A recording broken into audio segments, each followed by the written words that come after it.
আজি বৰপেটা ৰাজহ চক্ৰৰ চক্ৰ বিষয়া প্ৰাঞ্জল বৰুৱাই বৰপেটা জিলাৰ কুমুল্লিপাৰা গাঁৱৰ দেৱান তজিমুদ্দিনক অসম চৰকাৰৰ দ্বাৰা আৰ্থিক সাহায্য প্ৰদান।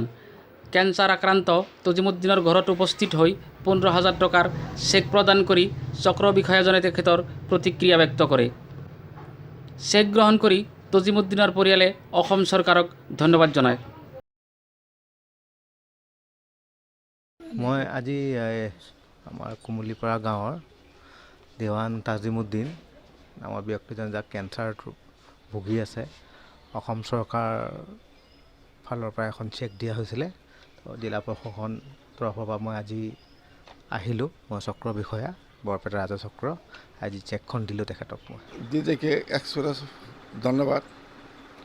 যাই হোক, আমাৰ সৰকাৰ তৰফেৰ পৰা যেহেতু আমার 15,000 টাকা চেক দিলে, এই চেকটো পাই আমি বিরাট সন্তুষ্ট হয়েছো। আর আমি অবলিট কাৰ্ডৰ পৰাও মানে আমি ভালেখিনি চিকিৎসাৰ মানে সহায় পাই আহিছোঁ।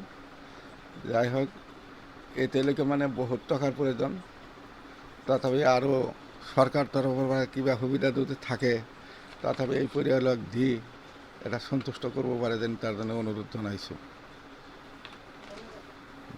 ধন্যবাদ জনাইছোঁ। আৰু আজি প্ৰায় 30টামান কেমো অলৰেডি দিয়া হৈছে, ৰেডিশ্যনো 30টা দিয়া হৈছে, কোনো ধৰণৰ পৰিৱৰ্তন হোৱা নাই। আৰু বৰ্তমানে আৰু 1 তাৰিখৰ পৰা আৰু কেমো চলি আছে, তথাপি কোনো ধৰণৰ মানে আমি পৰিৱৰ্তন পোৱা নাই।